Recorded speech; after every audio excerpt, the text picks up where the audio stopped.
AP మంత్రివర్గ కూర్పులో సామాజిక న్యాయం జరిగిందని భావిస్తున్నారు. సామాజిక వర్గాల వారీగానే మంత్రులను ఎంపిక చేసినట్లు తెలుస్తోంది. బీసీ వర్గానికి పెద్దపీట వేశారు చంద్రబాబు.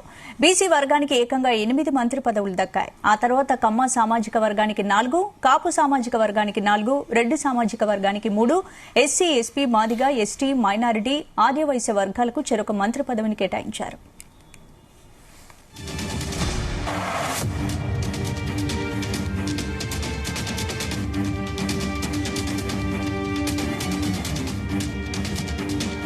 ఈ అంశానికి సంబంధించి పూర్తి అప్డేట్స్ మా ప్రతినిధి రాజేంద్ర అందిస్తారు. రాజేంద్ర, స్పందన అంటే ఏపీ మంత్రివర్గ కూర్పులో సామాజిక న్యాయం జరిగిందని అందరూ భావిస్తున్నారు. సామాజిక వర్గాల వారీగానే మంత్రులను కూడా ఎంపిక చేసినట్లు కూడా తెలుస్తోంది. బీసీ వర్గానికి కూడా పెద్దపీట వేసినట్లు కూడా మనకు వచ్చిన సమాచారం. ఏకంగా బీసీ వర్గానికి 8 మంది మంత్రి పదవులు అనేది కూడా దక్కాయని చెప్పుకోవచ్చు. ఆ తర్వాత కమ్మ సామాజిక వర్గానికి 4, కాపు సామాజిక వర్గానికి 4, రెడ్డి సామాజిక వర్గానికి 3,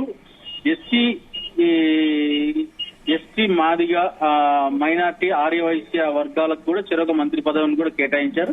మొత్తానికి అంటే మంత్రులకు సంబంధించి కూడా ఏ శాఖలు ఎవరికి అనేది కూడా ఇవాళ సాయంత్రం కానీ రేపటికి కూడా మొత్తానికి ఒక క్లారిటీ వచ్చే అవకాశం ఉంది. అంటే వాళ్ళకు అంటే పోర్ట్ఫోలియోలో కీలకంగా ఉన్న అంటే సీనియర్ ఉన్న మంత్రులకు కూడా వాళ్ళకు కీలక శాఖలు కూడా అప్పచెప్పే అవకాశం ఉంది. స్పందన ఓకే, అంటే ఎవరికి అంటే పదవులు ఎక్కువగా ఏమైనా దీనివల్ల ఏపీ మంత్రివర్గ కూర్పులో సామాజిక న్యాయం అందరికీ జరిగింది అనుకోవచ్చు. మొత్తానికి బీసీలకు కూడా చంద్రబాబు పెద్దపీట వేశారని కూడా చెప్పుకోవచ్చు. ఏకంగా 8 మంది మంత్రి పదవులను కూడా కేటాయించారు.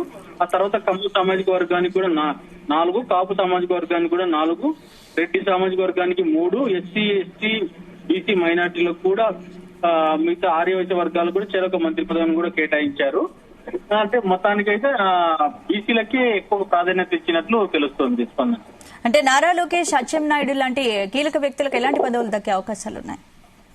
అంటే వాళ్ళకు కూడా అంటే కీలకమైన మంచి పదవులు దక్కే అవకాశం ఉంది. మొత్తానికి ఇవాళ సాయంత్రానికి మనకు పూర్తి స్థాయిలో ఒక సమాచారం అనేది వస్తుంది. పూర్తి స్థాయిలో సమాచారం వచ్చాక అప్పుడు దాని ప్రకారం పోర్ట్ఫోలియోస్ తర్వాత శాఖల వారీగా నెక్స్ట్ వాళ్ళు సమీక్షలు కూడా పెట్టుకునే అవకాశం. అంటే ఐటీ గానీ, ఆర్థిక శాఖ గానీ కీలక శాఖలు ఎవరికి దక్కే అవకాశాలు ఎక్కువగా ఉన్నాయి? అంటే లోకేష్ కు కీలకంగా ఐటీ శాఖ అనేది కూడా ఇవ్వచ్చు.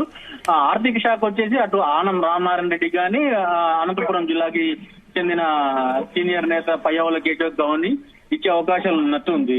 స్పందన